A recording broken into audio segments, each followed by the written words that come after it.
Magandang umaga po sa kanilang lahat. I'm so happy that you guys are here despite the long holiday weekend.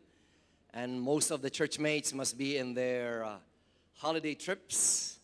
Dahil mula po nung Thursday hanggang bukas po ay tayo ay binigyan ng pagkakataon to just really enjoy the holidays. It's good to be in the house of the Lord today. Thank you, Pastor Joshua, for the exhortations. Thank you, Doksha, for the prayers, and thank you, Levites, for your ministry. Thank you, media. Thank you, ushers, for making sure that the house of the Lord is ready to receive the people of the Lord.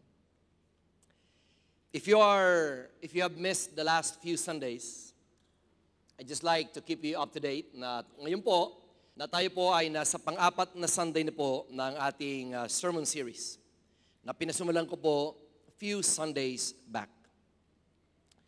Ang title po ng ating sermon series is Paninindigan ng Kristiyanong Pilipino. The Stand of the Filipino Christian. Sa panahong ating kinasasadlakan sa ngayon, kailangan mas maliwanag ang ating paninindigan. Kailangan clear ang convictions ng mga Christians. Dahil tayo ay nasasadlak sa isang panahon na punong-puno ng sigalot, ng hamon. Noong unang Sunday, I spoke about karangalan. Pamumuhay ng may karangalan. Honor in our character. On the second Sunday, Pastor Jonathan spoke to us about pagpapakumbaba. It's not only important that we uphold the honor of our being disciples, but we stand or kneel before the Lord, as Pastor Jonathan demonstrated before us. How it is to kneel humbly before our God.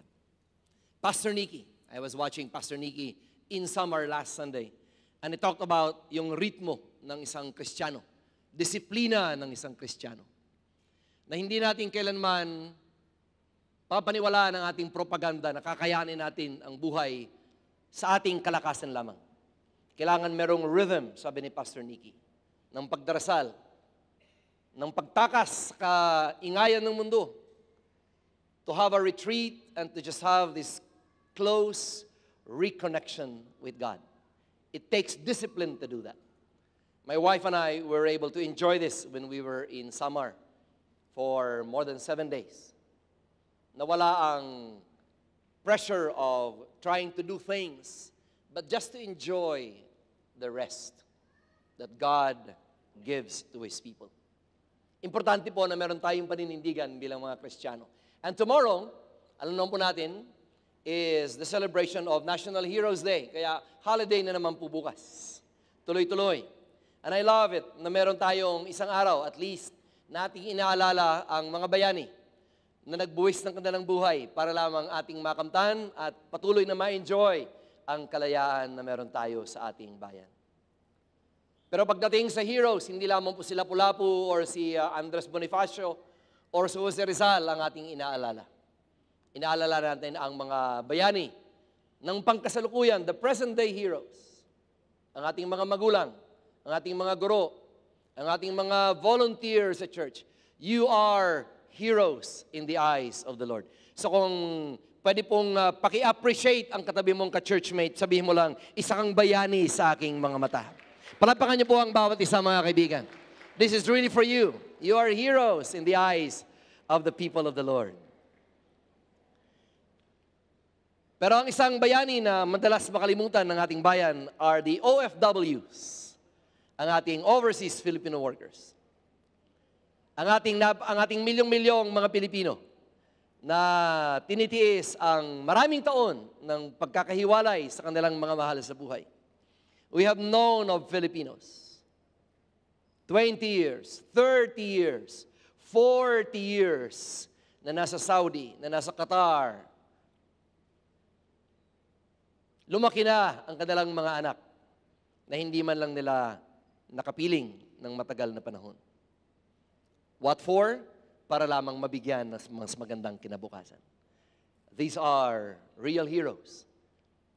Almost 30% of our GDP, GNP, gross national product, nanggagaling po sa bilyong-bilyong dollars na nire-remit ng ating mga OFWs. If not for our OFWs, matagal na tayong tumumba because of the inflation, because of the world economic crisis, but because of our OFWs. So if you are here at meron kayong pamilyang OFW, we honor your loved ones. Pwede bang palapakan natin ang mga OFWs? They are true heroes. Ngayon po, hingin ko ang ministry ng isa nating kapatid para awitan ang ating mga OFWs.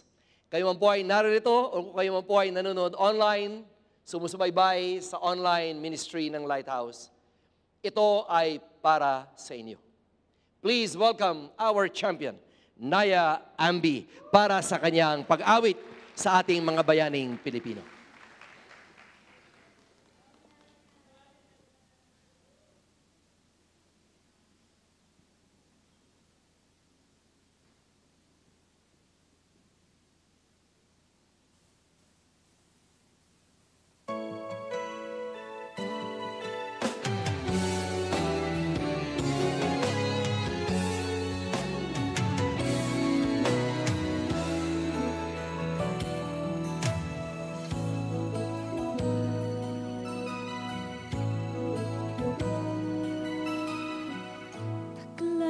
Sa pagwis ng iyong paghayo, ang pangako ng walang hanggang bukas.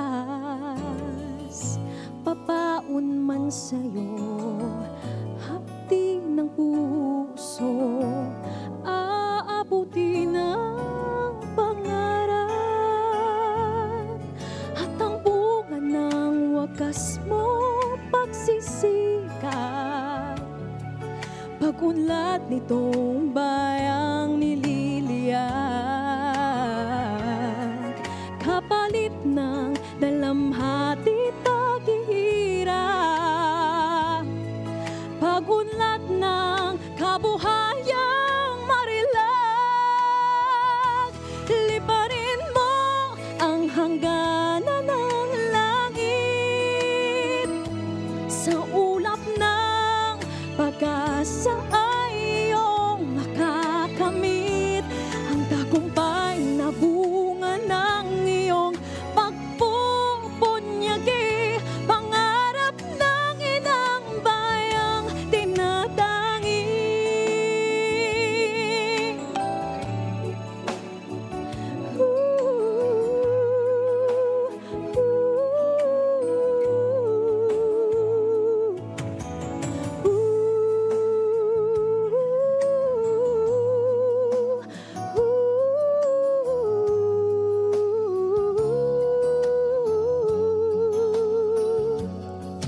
Tutularan ka ng sunod na salinlahi,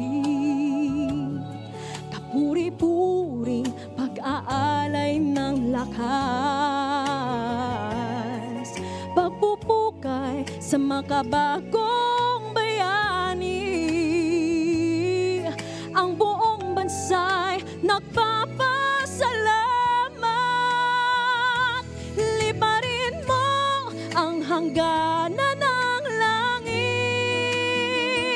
Sa ulap ng pag-asa ay iyong makakamit ang tagumpay na bunga ng iyong pagpupunyagi, pangarap ng inang bayang tinatangi.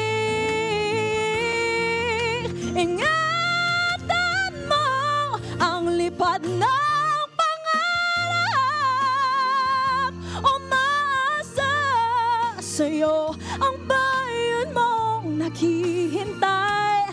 Kamtin mo sa dulo ng lahat ng iyong pagpapagal ang tamis na dulot ng iyong tagumpay, ang tamis na dulot ng iyong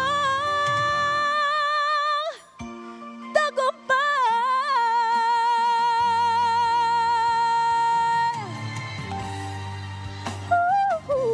Ang tamis na dulot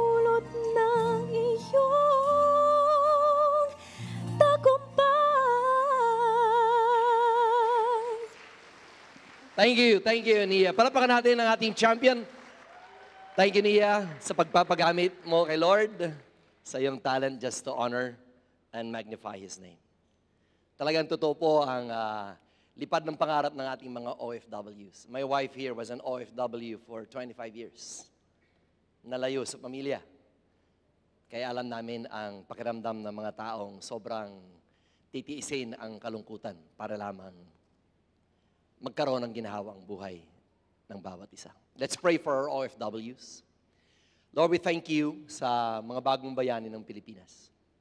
Dahil sa kanilang pagsusumikap at dahil sa kanilang mga sakripisyo, umunlad, bumuti ang kalagayang material ng kanilang pamilya. Subalit, Lord, batid din po namin ang cost ng paghihiwalay. Alam din namin, Lord, ang price that they have to pay just because they wanted a better life for their children. Maraming pamilya ang nagkabiyak-biyak. Maraming pamilya ang nagkasira-sira. And so, Lord, today we speak your life and your blessings to be upon every overseas Filipino worker. Na, Lord, sa kanilang paghihiwalay, sa mga panahong malayo sila sa isa't isa, sa kanilang mga mahal sa buhay, ay kayo po ang gagabay sa kanila. Kayo ang maglalayo sa kanila sa kapahamakan, sa mga tukso. Kayo ang maglalayo sa kanila, Lord, sa lahat ng mga bagay na hindi kabubuti ng kanilang buhay. And Lord, layunin niyo po. Loobin niyo po, Panginoon, na mas umunlad ang bayang Pilipinas. Nang sa ganun, Lord, ay hindi na kailangang mangibang bayan ng aming mga kababayan. Ng aming bayan ay magkakaroon ng karangalan. Nakakayanin ng mga Pilipino, Lord, na manatili sa bayan. Makapiling ang kanilang mga mahal sa buhay. If only, Lord, that your righteousness will reign in this nation. Oh, we pray this, oh Lord. We pray this. As we speak your blessings, Lord, to our heroes. In Jesus' name, everyone will say, Amen. Amen. Palapakan natin si Lord. And now you stand up, please. Buksan natin ang ating mga Bibles sa aklat ng Matthew chapter 25. Matthew chapter 25, verses 31 to 40. When the Son of Man comes in his glory and all the angels with him, he will sit on his throne in heavenly glory. All the nations will be gathered before him, and he will separate the people one from another, as a shepherd separates the sheep from the goats. He will put the sheep on his right and the goats on his left. Then the king will say to those on his right, Come, you who are blessed by my Father, take your inheritance, the kingdom prepared for you since the creation of the world. For I was hungry, and you gave me something to eat. I was thirsty, and you gave me something to drink. I was a stranger, and you invited me in. I needed clothes, and you clothed me. I was sick, and you looked after me. I was in prison, and you came to visit me. Then the righteous will answer him, Lord, when did we see you hungry and feed you, or thirsty and give you something to drink? When did we see you a stranger and invite you in, or needing clothes and clothe you? When did we see you sick or in prison and go to visit you? The king will reply, I tell you the truth. Whatever you did for one of the least of these brothers of mine, you did for me. Matthew 25, verses 31 to 40, word of the Lord. Thanks be to God. Sa ating pong pang-apat na linggo ng pagdiriwang ng Buwan ng Wika at pagtataguyod ng paninindigan ng Kristiyanong Pilipino, pinamagatan ko po ang aking maikling mensahe, pagdamay sa kapwa, paglilingkod sa Diyos. Let us pray. Lord, marapatin niyo po, Lord, na marinig po namin ang inyong boses. Marapatin niyo, Panginoon, na kayo ang aming pagkuhanan ng aming karunungan. Marapatin niyo po, Lord, na ang inyong mga salita ay tumimo sa puso ng lahat ng nakaririnig. Nang sa ganun, Lord, ang tunay na pagbabago ay magsisimula sa simbahan. For judgment also will begin in the house of the Lord. So today, Lord, as we behold the many problems that our nation faces, we ask, O Lord, that the more and the deeper the convictions will be upon your people. So that, Lord, your righteousness will be upon those that call upon your name. Today, Lord, speak to us. Sa kapamaraan ng kay lamang ang makagagawa. Banal na Espiritu, pangunahan niyo po kami sa paghahayag ng salita ng Diyos. Ito ang aming samudalangin sa pangalan ni Jesus. Ang lahat ay nagsabing, Amen.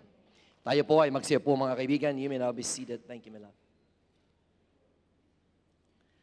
Kung kayo po ay meron pong PDF, naganda po ka ng ilang puntos para po after the church service, tayo po ay magsama-sama rin namang lalong pag-usapan kung ano man ang i-reveal sa atin ng Diyos through the preaching devotional follow-through. Ang pagdamay sa kapwa ay paglilingkod din naman sa Diyos. Sa ngayon po, ang ating minamahal na bayan ay nahaharap na naman sa samot-saring mga iskandalo. Mga iskandalong lalong nagpapababa sa pag-asang labis na ngang said na sa mga Pilipino. If you ask the ordinary Filipino, even if you ask the OFWs to whom Nia sang the song, bakit sila mangingibang bayan? Because they look around and they'll say, because we just sense no hope in the country. That's a reality. Sino ang naapektuhan? Ang naapektuhan ay ang mga maliliit na mga tao. Kaya sa inyo pong PDF, ang main idea na gusto ko lamang pong ihatid sa inyo ngayong araw is that sa pagdamay sa kapwa, si Kristo din naman ang ating pinaglilingkuran. Na hindi mawala sa kaisipan, sa consciousness, sa kamulatan ng isang Pilipino, na ang maliliit na tao ay mahalaga sa Panginoon. And if there are people that abuse their power, if there are leaders who abuse their authorities to accrue unjust wealth for their own aggrandizement, sa kanilang sariling paglago lamang, ang puot ng Diyos ang siyang lumalabas at kanyang ipapakita sa mga taong walang pakundangan sa kanilang pagnanakaw sa kaban ng bayan. I don't mean to sound political, but I understand that the Word of God should be relevant to what we are going through as a nation. When our nation is just being littered by corrupt practices, left and right, who suffers the most? The little people. Buti yung may mga means na makalabas ng bayan. Buti yung may mga means na makapag-migrate at maging citizen ng ibang bayan. I'm happy for them. We are happy for them. But what about those little people that don't have the option? And we realize, kung titingnan natin ang kayamanan ng Pilipinas, di hamak na sana matagal na tayong naging higit pa at mas mayaman pa sa Singapore. Sana tayo ay katumbas na ng Malaysia, ng Thailand, ng Indonesia. That in the 1960s, we were only second to Japan. But then, 50, 60 years later, we are now at the bottom of the heap. Lampasan na tayo ng Vietnam. Malapit tayong lampasan ng Cambodia, ng Laos. Nasaan ang pag-asa ng ating bayang Pilipinas?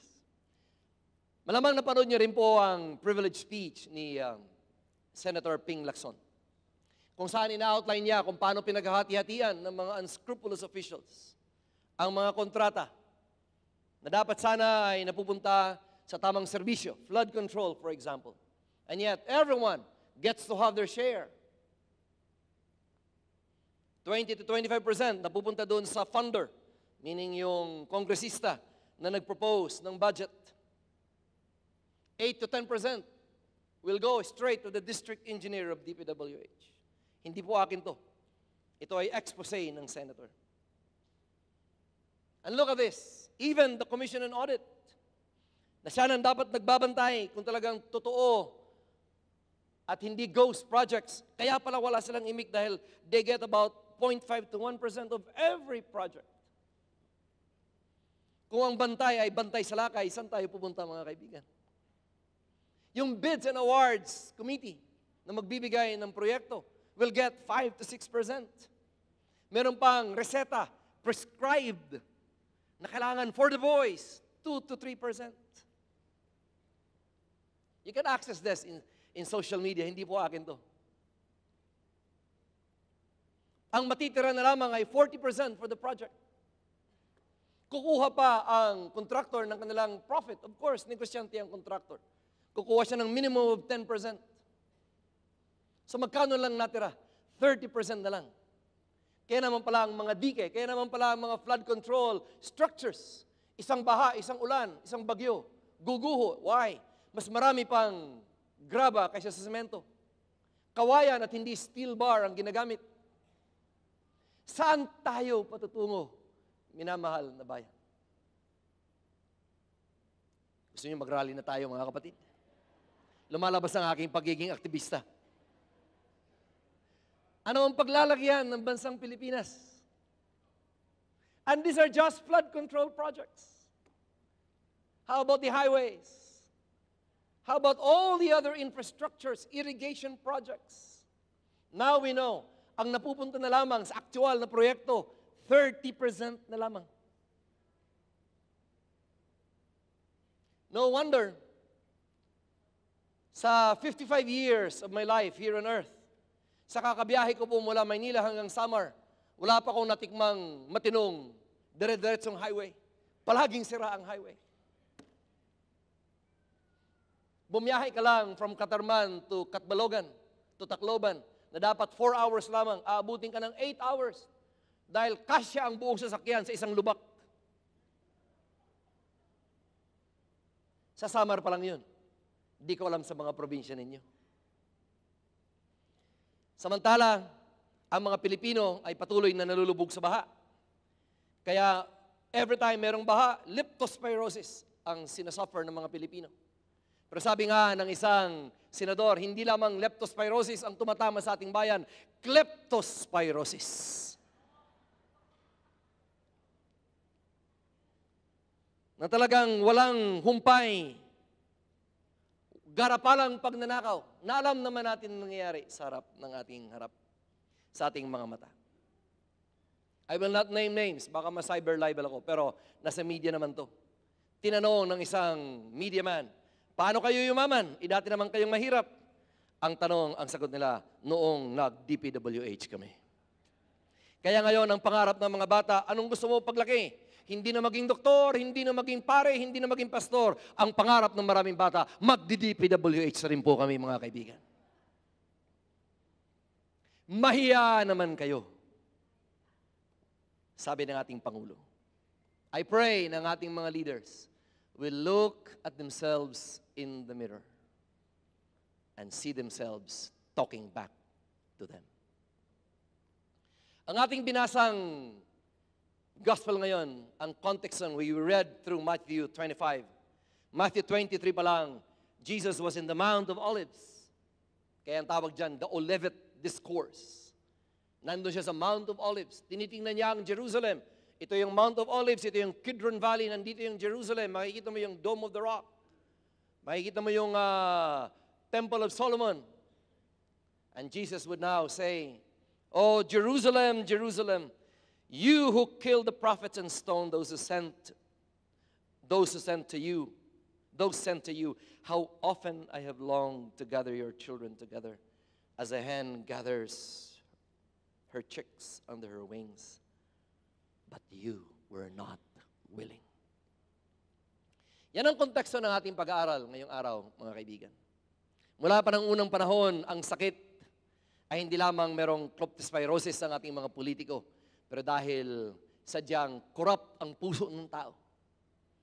And I pray na ganyan tayo, na tayo rin ay titingin sa salamin. Walang exempted doon. That whenever we mirror ourselves through the counsel of the Word of God, that we see not just the corrupt officials and be indignant sa kanilang corrupt practices, but we look at ourselves and we ask ourselves, Lord, how do we need you? How do we redeem ourselves from the sin that so easily corrupt our very own soul? Sa ngayon po, mayroong mga crusaders against corruption. Nandiyan po yung mga mukha ng mga ating mga mayors. And yet, even right now, they are also being maligned for speaking the truth. So pray for them.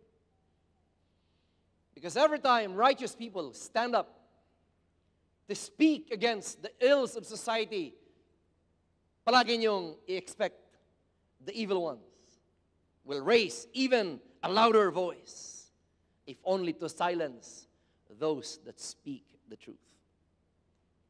Pero kaibigan, kung meron man tayong pag-asa sa ating pinagdadaanan, kailangan maintindihan natin ang konteksto ng ating binasa ngayong araw. Dahil makikita ninyo contextually, even in the history of the world, ganyan na po ang nangyari mula pa noong unang panahon. Kaya ang context ng ating binasa ngayon is that the Jewish people were experiencing all of these corrupt practices, not only from the Romans, but from their very own leaders, their own governors, their own priests, their own religious junta. Talagang kinukurakot nila ang bayan ng Israel. And so, the ordinary Jewish person na talaga nang wala namang magawa dahil wala naman tayong kapangyarihan, they were just always expecting judgment. Lord, Messiah, ang tagapagligtas ng bansang Israel, kailan po ba kayo darating? Di ho ba yun din naman ang ating hinihingi? Many times, we convince ourselves. Ano bang magagawa ng isang Jojo Baldo? Ano bang magagawa ng isang Gary Amby? Ano bang magagawa ng isang Binay Panimanglor? We don't even have access to Malacanang. I don't even know one single congressman. Kaya minsan ang prayer natin, Lord, magbalik na lang kayo. So that finally, Lord, justice will be done. That's the same context of what we are reading, what we were reading a while ago. The Jewish people were at the height of their eschatological expectations. Ibig sabihin, yung expectation na muli na sana magbalik ang hinihintay nilang Mesiyas. Now, literally, or in the literary context, mapapansin niyo ang Matthew 25 was the last of the discourses of Jesus from Matthew 24 to 25. Kung titingnan niyo po ang inyong mga Bibles, Matthew 24, it's all about the coming of the Son of Man. The destruction of the temple. It's all about the second coming. People were asking, kailan babalik? Kailan babalik? Matthew 24. Kaya Matthew 25, nagsimula si Lord by saying, the parable of the 10 virgins. Sinasabi niya, ang pagbabalik ng Panginoon ay parang isang thief in the night. So do not be like the virgins na hindi man lang nag-reserve ng fuel for their lamps. Biglang dumating ang kanilang master and wala na silang fuel for their lamps. So be vigilant, yung sinasabi ni Lord. And then the Lord talked about the parable of the talents. Na sa muling pagbabalik ng master, He will do an accounting. Isasomon niya ang kanyang mga tinawag. Paano mo inalagaan ang ipinagkatiwala ko sa iyo? Matthew 25. And then after that, parable of the talents, then comes the reading that we had a while ago. So literary sense, the Lord was building up on the expectations of the people about judgment. Why? Because the hearts of the people were broken because of the massive corruption that the nation of Israel were facing. And the Lord makes use of these frustration. Itong nararamdaman ng mga Hudyo na frustration. So that their faith in the coming of the Messiah would be at an all-time high. Oh, Lighthouse, sana hindi natin kaligtaan na ang ating mata hindi lamang para maging keyboard warrior at i-criticize, awayin ng mga politiko, but we lift our eyes higher. That we don't lose hope and we don't lose faith and pray that, Lord, sana muli na kayong magbalik. And that's why itong ating binabasa ngayon at ating pag-uusapan, very clear ang Christology, na si Lord ang napunta sa mundo and identified with the least. Clear ang soteriology. Soteriology meaning the study of salvation. How do we get saved? Clear ang missiology. Ano ang mission ng church? Ano ba ang purpose kung bakit tinatawag tayo ni Lord? Tayo ba ay tutungangan na lamang habang hinihintay natin ang muling pagbabalik ni Kristo? Or meron tayong dapat na actively na ginagawa? So that when the Master finally comes, He will find us worthy. That when Jesus finally comes back, makikita ni Jesus that we are busy in the works of the kingdom. Na hindi lang tayo nandun sa Facebook at nakikipag-away, but we are actually doing something to bring back hope and hopefully to bring the gospel of salvation to a world and to a nation that so aches for righteousness. So I have 3 points for you from the text that we read today. Number one, for us to realize that Christ is the King and Judge. You will see that in Matthew 25:31 to 34. I will not put the verses again. Jesus would say, when the Son of Man comes in His glory. See, He's talking about His second coming. When the Son of Man comes in His glory and all the angels with Him, and then He will sit on His glorious throne. Lighthouse, let this be our hope. Ang tunay na hari ay ang ating Panginoong Hesukristo. Ang lahat ay magsabi ng, kahit maraming naghahari-harian, kahit maraming nag-aastang sila ang hari at sila ang Panginoon ng mundong ito, Jesus is now declaring, one day the real King will come and He will sit on His throne. And on the day, righteousness will be ours. Verse 32, before Him will be gathered all the nations. This is an imagery of a courtroom. Parang isang hukom na siya ay nakatayo sa harap ng nakaupo at nakatayo sa kanya ang lahat ng kanyang huhusgahan. And on the day, He will separate, sabi ng reading natin kanina, He will separate people from one another as a shepherd separates the sheep from the goats. And He will place the sheep on His right, but the goats on His left. And then the King will say to those on the right, come, you who are blessed by my Father, inherit the kingdom prepared for you from the very foundations of the world. Let us realize, my friend, that the criterion of judgment is not titles. Sa mga taong masyadong uhaw, masyadong gutom sa mga titulo, the criterion of judgment when the day comes will not be titles or theology, but lived compassion. Tayo ba ay naging instrumento ng kaawaan ng Diyos habang tayo ay nasa mundong ito? Because God ultimately will judge us by how we practiced the calling of the Lord while we are waiting, while we were waiting for Him. That's one point of the gospel today. Ituon natin ang ating mga mata sa tunay na hari at hukom ng ating buhay. At ang kanyang pangalan ay ang Panginoong Hesukristo. But number two, it's very important for us to realize that Christ, our Lord Jesus Christ, identified with the least. Kung meron tayong reason para ipaglaban ang kapakanan, ang karapatan, para maging boses sa mga taong walang boses, it's because Jesus Christ did not identify with those in the palaces.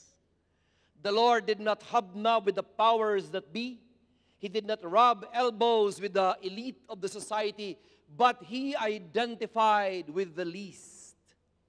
When I was naked, you clothed me. When I was hungry, you fed me. When I was thirsty, you gave me something to drink. Nung ako'y may sakit, ako'y inyong dinalaw. Nung ako'y nasa kulungan, ako'y inyong binigyan ng oras. At nagtanong ang mga disipulo, kailan ka po may sakit na dinalaw namin kayo? Kailan po kayo nakahubad na binigyan namin kayo ng damit? Kailan po kayo nagutom na pinakain ko kayo? And then Jesus said, nung ginawa niyo to sa pinakamaliit, ginawa ninyo para sa akin. It's a great theology, my friend. Para sana marinig to ng ating mga politikong wala ng pakundangan sa pagnanakaw at sa pag-aabuso sa mga walang kapangyarihan. For us to realize in your notes that Jesus so identifies with the poor that to care for them is to minister to Him. Kung meron tayong motivation para alagaan, para bigyan ng pansin ng mga maliliit, it's because Jesus identifies with those who do not have the power. Na hindi lang tayo maging komportable sa ating mga silya. Kesa tayo kumakain ng 3 beses ang araw, minsan nga 5 beses pa. Minsan nga 6 na beses pa sa isang araw. Marami tayong kababayan. Kung makadalawang kain sa isang araw, masaya na. Kadalasan, 1 meal rolled into 1. Jesus identifies with the least. Kaya the third is a warning to those who abuse their power. Why? Because He warns against neglect. Ang binasa lang ni Sister Rose kanina was the positive side. Whatever you do to the least, you do unto me. Pero kung itutuloy niyo po yun, merong negative statement dyan. The Lord will say, for when I was hungry, you did not feed me. When I was thirsty, you gave me no drink. When I was a stranger, sabi ni Lord, you did not welcome me. When I was naked, you did clothe me. When I was sick and in prison, you did not visit me. May negative statement si Lord. And then they asked, Lord, when were you hungry that we did not do this to you? And then He said, truly I say to you, as you did not do it to one of the least, you did not do it to me. And then the Lord, sa kanyang judgment statement, He said, and these, meaning yung mga taong hindi sinunod ang kautusan ni Lord, He said, these will go away into eternal punishment, but the righteous into eternal life. That's soteriology there. Sinong masisave? Malaking factor yung mga taong obedient sa word ni Lord. Pero clear din, ang hindi masisave ay ang mga taong kinaligtaan ang kanyang kautusan na alagaan at orogain ang mga walang boses. And that's why in your notes, I put in there, to ignore the least is to reject the Lord. 3 points that I'd like you to review sa inyong pagninilay-nilay sa Word of God for today. Habang kayo nag-uusap-usap bilang pamilya over lunch or over dinner, how is your family responding in our ministries to the least? As a church, let us examine, let's look at ourselves in the mirror. Ang Lighthouse ba ay isang church na komportable na lamang sa magandang facility nito? Ang Lighthouse ba ay isang church na lumalabas para ministeryohan ang mga wala, ang mga maliliit, ang mga api? Because the gospel is a mirror. It is our ultimate judge. Pero ang kagandahan po, dahil tayo po ay nasa buwan ng wika, magandang maintindihan din na ang kulturang Pilipino na niloob ni Lord na magkaroon tayo ay ayon din naman. Kung ating pong pagninilay-nilayan, ang kulturang Pilipino is very much aligned to the calling of the gospel. Because the culture does not exist in a vacuum, mga kaibigan. I was just in Samar, for example. In just a matter of 19 hours, nag-boost lang po ako dahil mahal ang airplane. So I traveled all the way to Samar by public transport. And I realized, pagdating ko sa Samar, ibang-iba ang kultura ng mga taga-Samar sa kultura natin dito sa Maynila. Magandang kultura. Gagamitin ni Lord yung kulturang yun para sakyan natin at tayo'y makakonekta sa puso ng iba pang nais ni Lord na marating at maabot ng Ebanghelyo. 3 kultura na makikita natin. Number 1 ay ang kultura ng pakikipagkapwa. Yan po ay embedded sa culture ng Pilipino. The culture of shared humanity. Ibang-iba po yan sa kultura ng Western. The Western culture is about individualism. Punta ka sa Amerika, punta ka sa Europa, walang pakialaman ng tao doon. Bahala ka sa buhay mo. Maghirap ka, kasalanan mo yan. Pero sa Pilipino, we are a shared people. Ang kapwa, ibig sabihin, ang kapwa ko ay sarili ko rin naman. Yung kalooban ng tao, the soul of the person in the Eastern culture, in Philippine culture, ang kalooban ng tao ay konektado sa kalooban ng kanyang kapwa.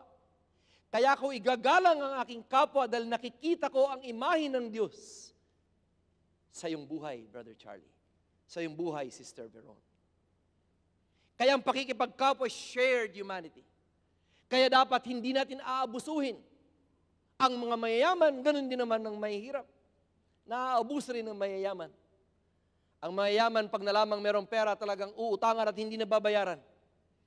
At pag sinisigil na, sasabihin mo, mayaman ka naman, ba't naniningil ka pa? Abuso rin yan, mga kapatid. Pero ganoon din ang mga walang pera. Aabusuhin ang labor, pagtatrabahuin, babayaran lang ng half of minimum wage. Buti nga, binabayaran kita. Kaysa naman wala. But when we see our neighbor as our kapwa, hindi mo siya aabusuhin, bagkus, tutulungan mo. Another culture is the culture of pakikisangkot. I love that word.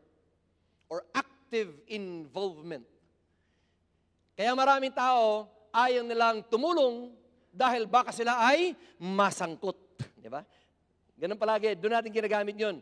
Oy, huwag ka nang tumulong dyan. May nasagasaan sa gitna ng daan. Huwag ka nang lalapit, baka masangkot ka pa. Pero hindi ganoon ang Pilipino. Ang Pilipino, nakikisangkot. O meron akong tanong sa inyo. Kung nagda-drive ka, sa example, sa Daang Hari, doon sa malapit sa doon sa dulo, sa may Somo, may madilim na lugar dyan, 3:00 ng madaling araw.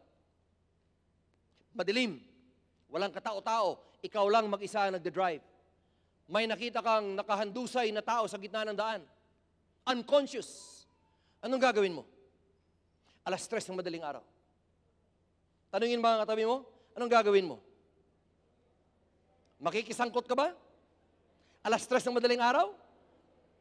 Wala kang kasama, pero nakahandusay sa gitna ng daan. Unconscious. Anong gagawin mo? Baka ma-hold up ako, delikado. Mamaya, set up. Di ba? Ganun ang atin. Ito ang gagawin ko, mga kaibigan. Prescription ko lang. Huwag kang bababa ng kotse. Baka nga naman hold up. Pero ang gagawin ko, iha-high beam ko yung aking ilaw ng aking kotse. Tututukan ko yung taong unconscious. At tititigan ko ng tititigan. Bakit? Para ma-conscious. Rock and roll to the world. Unconscious. Titigan mo. Nako-conscious pag tinitingnan, di ba? Ang pakikisangkot ay bahagi ng kulturang Pilipino. Minsan, taken to the extreme, ang sobrang pakikisangkot ay nagiging maritesan. Masyado ka nang involved. Nagiging control. Gusto mo lang kontrolin ang buhay ng ibang tao. But taken in a biblical perspective, it's to be involved. It is to say, I'm here for you. It is to say, you are not alone. It is here to say, I'm willing to assist. I may not answer everything that you need, but just know I'm here as a helping hand. Another culture na kailangan i-celebrate natin ay ang kultura ng pakikisalamuha. Malalim na Tagalog pero magandang pag-usapan. Engaged fellowship. Ang pakikisalamuha. That hindi ka snub, hindi ka nasa pa-others ang sabi nga nila. Yung paiba-iba ka lang. Ang English mo na ngayon, change me. Ibahin mo ako. Di ba? Ganun ang mga English mo. Change me. Ibahin mo ako. Yung iba ka na sa kanila. Maraming taong ganun. Kaya nung nandun kami sa Samar, natatawa kami ni Rosedale, meron kami mga classmates na galing Maynila. Pag kinakausap mo, hindi na ako marunong magwaray-waray ba? Kasi matagal na ako sa Manila. Parang gusto mo,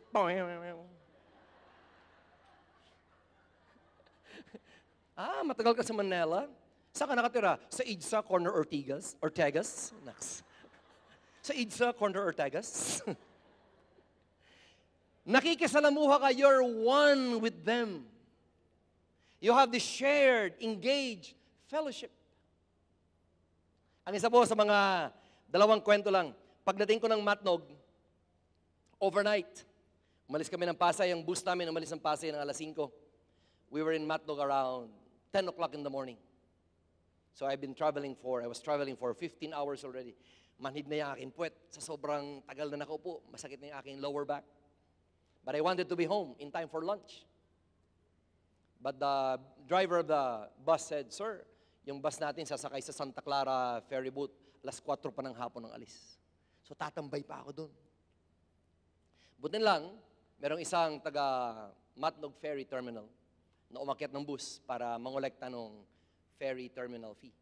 So nagtanong lang po ako, Boss, mayroon na bang paalis? Our bus was parked about 3 kilometers away from the terminal. Sabi niya, di ko sure, sir. And then, nang makolekta niya yung mga ferry terminal fee, he went back.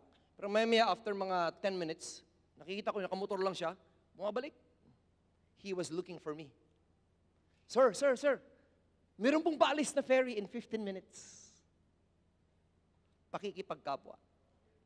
Our bus was parked 3 kilometers away. Walang tricycle pupunta doon sa terminal kasi hindi papayagan yung bus na lumapit kung hindi pa time to board. So dito muna kayo sa kalye sa highway, 3 kilometers away.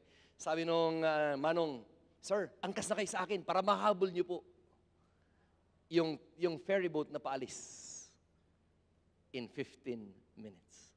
Pakikipagkapwa. Pakikisangkot. Wala naman akong binayad sa kanya. Wala naman akong padulas sa kanya. Nakita lang niya na I really needed to be home as soon as possible. Miss ko ng asawa ko eh. Eh sir, saan ka? Sabi niya, angkas ka na. So sakay ako sa kanyang motor. Hanggang terminal. Ito maganda. Pagdating ko sa terminal ng ferry boat, inakakap ako na black. May guard. Papunta sana ako doon sa babayaran ng ticket. Yung security guard, nagtanong sa akin. Sabi niya, sir, Coast Guard po kayo? Sorry Lord, nagsinungaling po ako. Sabi ko, sorry Lord. Huwag niyo pong tutularan yun. Sabi nung guard, Coast Guard po. Sabi ko, Sabi niya, sir, tuloy na kayo sa barko.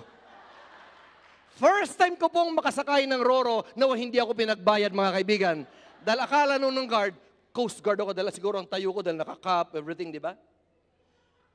Ikinumpisal ko na Lighthouse, patawarin niyo po ako, huwag niyong tutularan yan.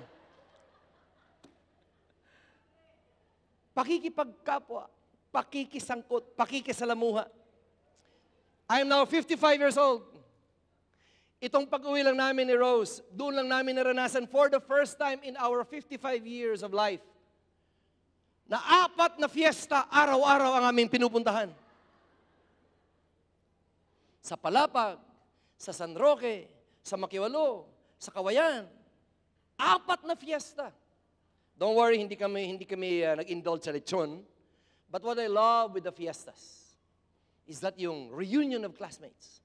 Ang dami naming nakita, muling nakasalamuha ng mga kababayan na hindi na namin nakita for the last 40 years. Mga playmates namin sa aming kalye, ng mga hubot-hubot pa kami nagtatakbo noon ng mga 5 years old, 6 years old. And we would see them. Many of them, of course, are not yet believers. They will be, I promise. But as we would gather, of course, maglalabas na sila ng mga fundador, ng mga tuba, ng mga bahalina. And I would sit there. Hindi ako makikiinom, hindi naman ako umiinom. Pero makita mo sila, yung kasiyahan ng videoke, ng sayawan, ng kantahan, ng mga jokes. Yung pakikisalamuha is very important. And in all of these gatherings, ang commonality was this. Because they knew that we are pastors, kami ni Sister Rose. Habang sila ay lasing, habang sila ay nagsasayawan, maya-maya, after 2-3 hours, they will now turn and they'll say, Pastor, may problema ako sa buhay. And they would now start opening up their lives and their troubles and their marital woes and their broken hearts. At medyo lasing-lasing na sila, Rose and I would gather around the person and say, let's pray. Part ng kultura, ang pakikipagkapwa, ang pakikisangkot, ang pakikisalamuha. Sabihan mo nga ang katabi mo para makapagtagalog ka naman. Ready, go. Pakikipagkapwa, pakikisangkot, pakikisalamuha. All of these are exemplified by the Lord Jesus Christ. He's the Son of God, but He became one of us. Nakipagkapwa siya sa atin. Nakisangkot. Even the Son of Man does not have somewhere to lay His head. Nakisangkot siya sa kahirapan ng mga kapwa-Hudyo. Nakisalamuha. He went to the house of the Pharisees. Criticize pa nga siya ng mga tax collectors pala. Kung talagang mabuting tao ka, bakit ka nakikisalamuha sa mga manginginom at mga lasenggo? And the Lord would say, hindi ba ang nangangailangan ng doktor ay ang mga may sakit? Pakikisalamuha. Exemplified. Why? Because Israel has Eastern culture. just like the Philippines. Hindi sila individualistic. Today, my friend, I'd like to announce that our own Lighthouse Cares Incorporated is doing exactly what the Lord is wanting us to do in Matthew 25. Nang Lighthouse is not a church that just goes and edifies itself na hindi tayo tumitingin sa labanas. For 35 years, ang ating church, mula nung ito'y tinayo ni Pastor Chuck, pinagyaman ni Pastor Albert at ipinasa sa amin ang leadership, ang Lighthouse ay isang simbahan na palagi rin nakatunghay sa labas, palaging nagtatanong, how do we show our care to the world that so needs Jesus? Dahil alam natin, alam ng Lighthouse, kung ang Lighthouse ay magiging self-centered lamang, pagandahin natin yung building natin, pagyamanin natin ang bawat isa, tayo-tayo na lang ang mag-fellowship, wag na tayong mag-welcome ng ibang tao, alam natin, ikamamatay ng church yan. Pero kung ang church ay magiging faithful sa kanyang misyon, na bitbitin ang ebanghelyo sa mga taong lubos na nangangailangan nito, kailangan lumabas tayo sa kwartong ito. And one of the main tools of the Lord is Lighthouse Cares Incorporated. Isang foundation po na pinasimulan ni Brother Boy at saka ni Sister Elaine, na hanggang ngayon po ay ginagamit ng Lord para yung mga maliliit, yung mga walang boses, yung mga inaapi, yung mga taong walang-wala, salat na salat sa buhay, maramdaman nilang sa pamamagitan ng mga Kristiyano sa Lighthouse Christian Community, maramdaman nilang hindi sila nakakalimutan ng Diyos. Ang misyon ng Lighthouse Cares is very important. Is to lift the marginalized.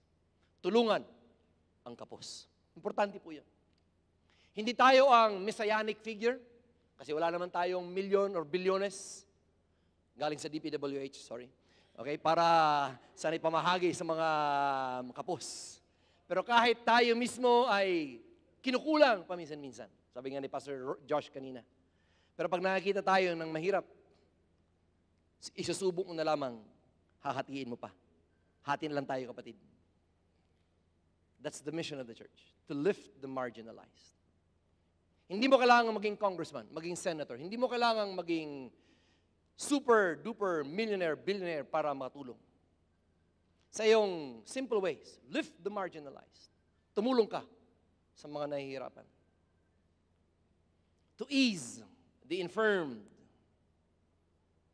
Alalayan ang may karamdaman. Kaya ang Lighthouse Cares ang nagpasimuno ng ating mga medical missions, yung mga bantay kalusugan natin dito sa Lighthouse.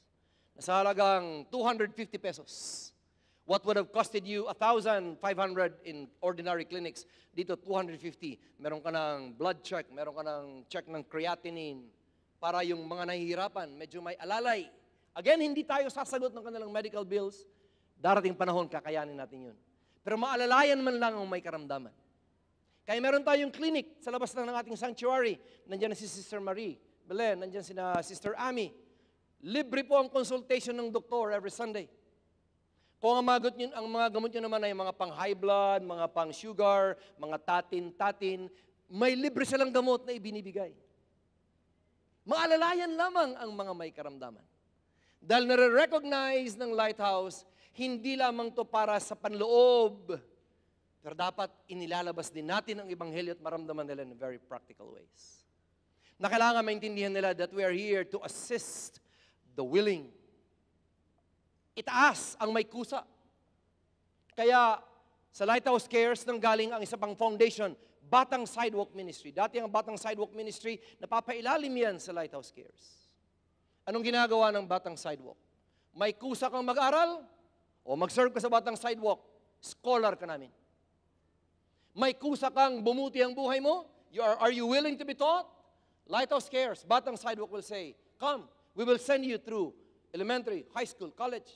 At nakita na natin sa Batang Sidewalk, ang dami ng buhay at pamilya na nagbago dahil the people of the Lord looked at the least in our society and they were convinced, whatever we do to the least, we do unto Jesus. Ang prayer ko, ang Lighthouse Cares, bukod pa sa ginagawa ng Batang Sidewalk Ministries, na ang Lighthouse Cares mismo, makapagtayo tayo ng isang pangmalawakang scholarship sa mga anak ng mga taga-lighthouse at anak ng mga mahihirap sa labas na may kusang makapag-aral. Let's pray for that the resources of the Lord will be poured in. That the lighthouse, our lighthouse cares, we're here to shelter the displaced, kalingain ang kinaligtaan. Sino yung mga displaced? Yung mga nasa jails natin, yung nasa Marilac natin, nasa Haven natin. Hindi man tayo, wala pa tayong kakayanan na magtayo ng bahay para sa kanila. Ngayon, ibinabahay sila sa DSWD compounds. Pero katulong ang lighthouse ministers, ang lighthouse cares, to minister to the displaced. Kaya natin pinagtsatsagaan ang mga preso, ang mga inmates. Because Jesus said, when I was in prison, you came and visited me. And we are here to train up the person. Linangin ang kabuuan. The wholeness of the person. Kaya ang lighthouse, katuwang ng DSWD sa Family Development Sessions, for example, FDS. Yung bago sila bigyan ng 4Ps ng gobyerno, dadaan muna sa lighthouse cares para turuan, paano maging mabuting inanay, maging mabuting tatay, paano mag-budget. Lilinangin mo ang kabuuan ng pagkatao. Because we know, whatever we do to the least of these brothers, we do it unto Jesus. Everyone will say, Amen. And we do this, ladies and gentlemen, let me say this. Basahin nga natin na malakas. Ready, go. We do not do these to earn God's favor. We do them because Christ has already done them for us. Hindi yung mabubuting gawa natin ang ating paraan para tayo maligtas. We do not believe in salvation by works. We believe in salvation by grace. Niligtas na tayo ni Lord. Kaya ngayong ligtas na tayo, now we do these to the least. You know why? Because, wala din sa inyo mga notes to. Because Jesus lifted us when we were marginalized by sin. Nung tayo naman ay wala rin, at walang-wala at kapos na kapos, when we were poor in spirit, the Lord, ginamit niyang instrumento ang maraming tao para tayo ihango sa lusak ng kasalanan. He lifted us up. He eased our infirmities by His wounds. Hindi lamang yung ating physical na pagkakasakit, pero yung karamdaman ng ating spirito na alam natin ang lunas ay Panginoon Jesucristo lamang. He was the one who assisted us when we could not save ourselves. He came from heaven to earth. He sheltered us under His grace. Kaya nung tinanggap natin si Lord, we found ourselves home. Nasa lighthouse, mayaman, mahirap, pwedeng magkasalamuha. Sa lighthouse, Inglesero, hindi marunong mag-Ingles, pwedeng maging Bible study group. Dahil wala sa kulay ng balat, wala sa tatas ng pagiging Inglesero or pagiging Tagalog or Bisaya man yan. Ang nagbubuklod sa atin ay ang dugo ni Kristo. Lahat tayo ay kinukup ng kanyang kagandahang loob. And Jesus has trained us every day. He trains us daily through His Spirit. You see, my friends, our acts toward the least are reflections of what Jesus has already done for us. I point you back to Jesus, my friends. Kaya ang Lighthouse Cares ay isang force to reckon with. Hindi dahil sikat ang mga leaders ng Lighthouse Cares. Hindi dahil may pera at influential ang mga leaders ng Lighthouse Cares. But because nararamdaman ng bawat volunteer sa Lighthouse Cares, tayo mismo ay iniruga ni Lord, tayo mismo ay itinaas ni Lord, tayo mismo ay pinagaling ni Lord. Kaya tayo ngayon nagsasabing, Lord, tulungan niyo po ako para yung mga pinakamaliliit, yung mga may sakit, yung may mga karamdaman ay amin din namang mahawakan at aming mayakag palapit sa kaharian ng Diyos. Everybody will say, Amen. Next Sunday, we will talk about pagtataguyod ng kabuluhan. Upholding significance. Hindi lamang karangalan, hindi lamang kababaang loob, hindi lamang yung ritmo or disiplina, hindi lamang ang pagdamay sa kapwa. Next Sunday as we culminate, as we end this sermon series, we'll talk about significance. Pero ngayong araw, we'll talk about pagdamay sa kapwa. We talked about how it is to truly care. Before we sing a song, I'd like to take this time to especially honor our longtime leaders in Lighthouse Cares. Na-mention na siya ni Pastor Joshua kanina dahil yun ang tatay niya at ang nanay niya. I would like to call Brother Boy and Sister Elaine Hernandez. Palapakan po natin ang ating mga leaders. Come on, give it up for our elders. For as long as I have been serving God for 25 years, that's how long me and Brother Boy and Sister Elaine have been friends. Lay pastor pa lamang ako, magkakasama na kami ni Brother Boy at saka ni Sister Elaine sa pagsisilbi sa Panginoon. Here are our leaders in Lighthouse Cares, Brother Boy. And as Joshua testified kanina, through the thick and the thins of life, nawalan ng trabaho, nawalan ng negosyo, hindi na mapag-aral si Josh, but I have seen this beautiful couple pursue their mission with faithfulness. Of course, they will be the first to say it's not always been perfect. But ang mahalaga, they always show up. Darating sila. Nandun sila. Pag may nasunugan, sumabog ang Taal Volcano, nandun sila. Binaha ang Putatan, nandun sila. Nasunugan sa may pilar, nandun sila para magbahagi sa mga kapos. That's our leader, Brother Boy and Sister Elaine. Give it up to the Lord, mga kaibigan. And now, I would like to call the new set of leaders ng Lighthouse Cares. Dahil ipinapasa ni Brother Boy ang kanyang leadership. Dahil siya naman po ay gagamitin ni Lord sa Lighthouse pa rin, sa ibang kapamaraan na naman. So the Lord is raising a new breed of leaders to again head Lighthouse Cares. Not in particular order, but I will call them one by one kung sino nakikita ko. Palapakan natin si Sister Babes Alhamsi. Palapakan natin. Come on up, Sister Babes. Sister Marie Belen, are you here? Come on up. Sister Malu Melendres, come on up. Sister Malu, come on up. Sister Marie. Brother Charlie Samartino. Palapakan natin si Brother Charlie. Attorney Hill, Mama Ril, come on up. Attorney, come on up. Wala si Brother Nasser Naez. But Brother Nasser Naez will also be part of the board of Lighthouse Cares Incorporated. You see, my friends, these are people consistent for so many years. Palapakan natin si Lord, mga kapatid. Lighthouse Cares. Si Brother Boy is also passing the baton to these leaders. And we are going to have ang magko-compose ng staff ng Lighthouse Cares. Kasi ang mga tinawag ko po, they're part of the board of directors, decision-making, networking, finance, fundraising. But it will be manned by actual professionals. Ang magiging executive director natin ng Lighthouse Cares will be Pastor Josh Hernandez. Pastor Josh, come on up if you are here, Pastor Josh. Siyempre, galing kay Brother Boy, si Josh ang ating magiging executive director. Ang ating magiging in-house accountant will be none other than Sister Paloma Malinaw. Sister Paloma, are you here? Come on up, Sister Pal.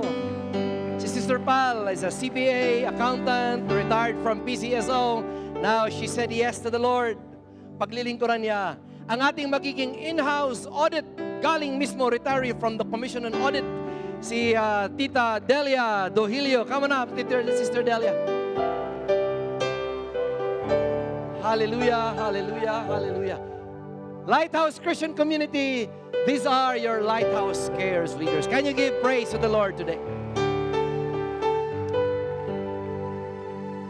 Composed of people young and old, people who are in their retirement years, post-retirement years. Pero walang exempted.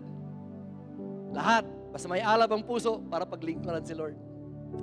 Tuloy-tuloy lang tayo. I would like to ask the elders of the church, Brother Vinay, Brother Jimmy, Pastor Jonathan.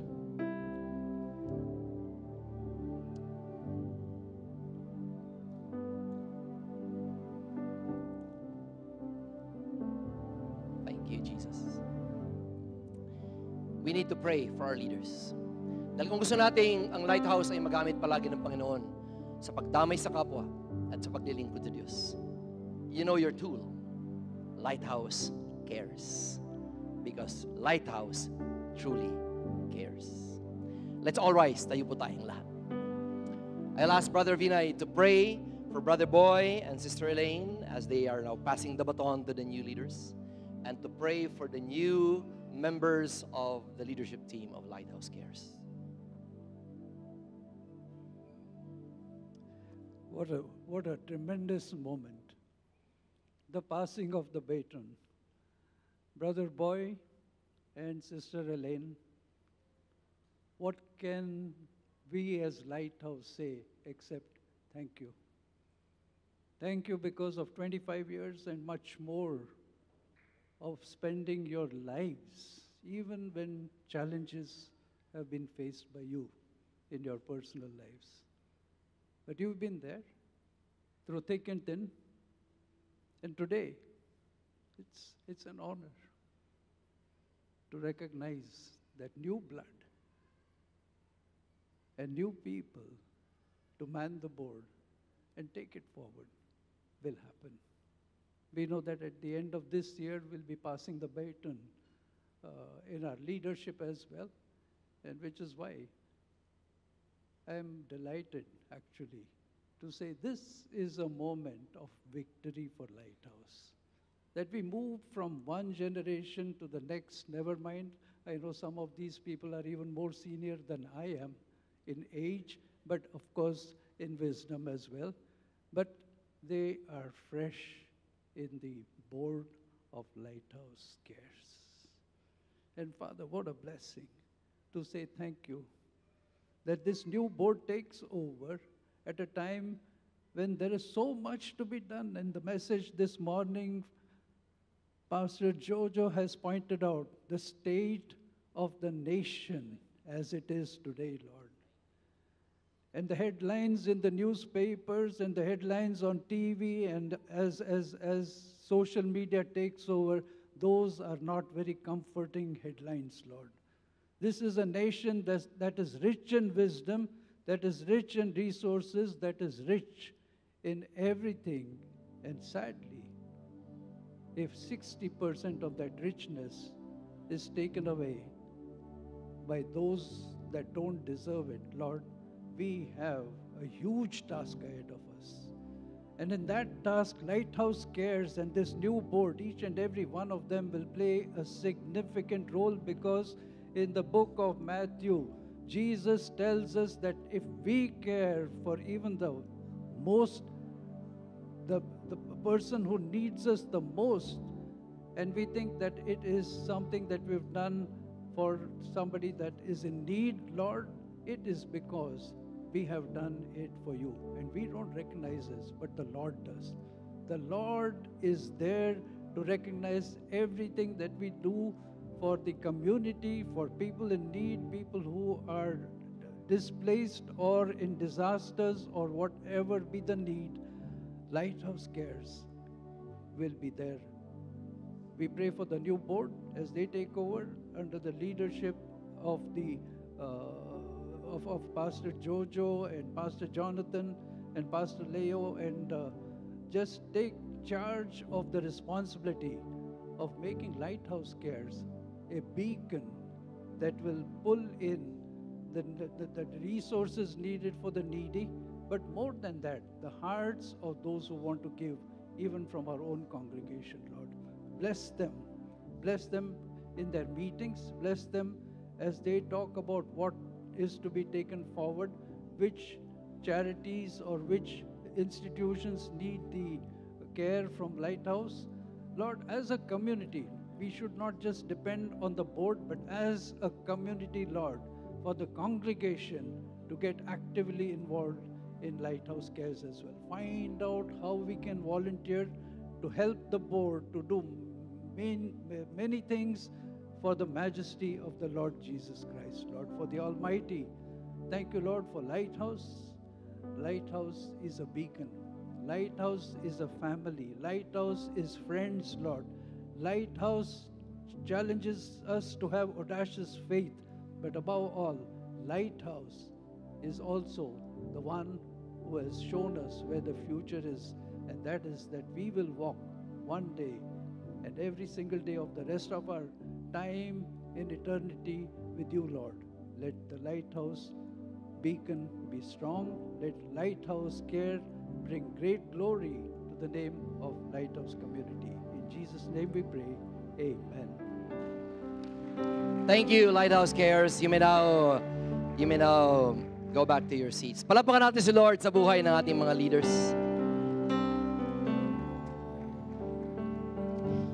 It has been said, I'd rather light a candle than curse the darkness. Sa kadilimang pinagdadaanan ng Pilipinas, pwede mong murahin ng kadiliman. Mamamaos ka lang sa kamumura. Lighthouse would rather light a candle. That's why we have our Lighthouse Cares. Wala tayong magagawa kasi hindi naman tayo kasali sa mga Senate inquiries. Hindi naman tayo kasali sa mga congressional hearings. Pero may magagawa ang Lighthouse through Lighthouse Cares. The world will know that Jesus is King. That Jesus is for the least. Because we in Lighthouse, we care. Before I pray for you, I'd like you now to look for prayer partners wherever you are standing. Can you do that right now? Umanap ka ng ka-prayer partner. Ipagdasal niyo po ang bawat isa. If they need the care of the Lord, if they need the word of the Lord, ang pagkalinga, ang pag-aruga, dahil alam nilang meron silang pinagdadaanan. Charity begins at home. Do that. Do that right now. Thank you, Jesus. Thank you, Jesus. Salamat, Lord, ng iyong bahay ay sambahan ng mga taong nagdarasal at lumalapit po sa inyo. Nang bawat boses ay naririnig po ninyo. Salamat din po, Lord, for reminding us that you identify with us, the least in society. Wala man kaming boses sa Malacanang, pero meron kaming boses na naririnig ng hari ng mga hari. Salamat, Panginoon. Salamat, Panginoon. Thank you, Jesus. I'm just waiting for one more group. Now, as we conclude, can you hold hands? Can you extend throughout this congregation? Find somebody to hold hands with. Bilang isang church na nagkakaisa. Isang church na kapit-bisig. Isang church na kapit-kamay. Hindi kakayanin ng isa lamang. Pero kung ang isang church ay nagdarasal para to push back the deeds of darkness, we know as a church we can do something to rebuke the evils of this day. Hindi tayo gagatong sa murahan, sa online. Hindi tayo gagatong sa mga bastusan online. Pero gagamitin natin ang isang kapangyarihan at pribilehiyo na binigay sa atin ng Diyos. And that is to pray. To pray before the King of Kings and the Lord of Lords. So before we pray, one announcement lang, mga kapatid. Can you look at me? One announcement. Next Sunday, as we conclude this 5 Sunday sermon series, we will only have one service. That is 9:30 a.m. So yung 2 p.m. natin, bababa sila to our 9:30 a.m. service. Para lang magka-tipon-tipon ng Lighthouse at least once a month na tayong lahat ay sama-sama. Meron po akong request sa inyo, kung okay lang. Kalabitin mo nga or i-shake mo nga yung kamay ng ka-holding hands mo ngayon. Sabihin mo, magbitbit ka ng kakanin next Sunday. Huwag naman pong lunch. Kakanin lang. Kutsinta, puto, whatever. Yung pwede nating pagsaluhan sa lobby after the service. Is that okay? Hindi nyo kailangan pakainin 500 people. Magbitbit ka lang ng kutsinta for 10 people. For 20 people. Pag pinagsama-sama, we can feed the 5,000 sigurado. Okay? So next Sunday, magbitbit kayo ng kakanin, ng puto, ng yung mga finger foods lang, katulad ng crabs, mga ganyan, crispy pata. Sorry. Finger foods, katulad na hipon, ayan, lobster, finger food. Hindi, joke lang. Kakaning Pilipino para after the service, bago tayo mag-uwian for lunch, tayo magkasalo-salo bilang isang church. Is that okay? Ang isang church na nagkakaisa ay ang instrumento ng Diyos para ang kanyang kaharian ay tunay na dumako sa ating kalagitnaan. Everyone will say, Amen. Let's pray. Lord, habang hawak kumay ko po ang aking katabi, Lord, we recognize, Lord, that without you, ang aming bansang Pilipinas ay labis na masasadlak sa kadiliman ng kawalang pag-asa. But Lord, you have called us to be a people of hope. And that's why, Lord, we will not give in to the darkness of soul. We will not give in, Lord, to the curses of our times. But Lord, we rise as a lighthouse so that through your people, we will be truly the salt and the light of the earth. Lord, gamitin niyo po ang aking mga kapatid sa kaliwa at sa kanan. Nang sa ganun, Lord, sa isang bansang dahop na dahop sa pag-asa, makita, marinig nila ng Panginoon ang pag-asang meron kaming lahat sa kapangyarihan ng aming nagmamahal na Diyos. Holy Spirit, kayo po ang pumuno sa inyong mga tagasunod. Nang sa ganun, Lord, ang aming isip, ang aming bibig, ang aming puso, kamay, ang aming pangapaa, ay inialay po namin, Lord, sa inyo ang aming kabuuan. Pagsisilbihan namin kayo, Panginoon. Lalo ang mga maliliit sa aming lipunan. Ang mga maliliit na inaabuso. Ang mga walang boses na kinakaligtaan. Gamitin niyo po, Lord, ang lighthouse so that we will be your hands outstretched to those that need you most. I bless my brothers and my sisters on my right and on my left right now. And now lift up your hands. And may the Lord bless you, my dear Lighthouse family. May the Lord keep you. May the Lord make His face to shine upon you. And may the Lord be gracious to you. Yes, may the Lord lift His face, His countenance towards all of us. Na sa ating pagmumukha, makita ng mundo ang liwanag ni Kristo. There is a hope for the Philippines because our hope is in Jesus Christ, our King. And all God's children will shout, Amen! I'll see you next Sunday. We will celebrate ang pagwawakas ng buwan ng wika. Enjoy the rest of the Sunday.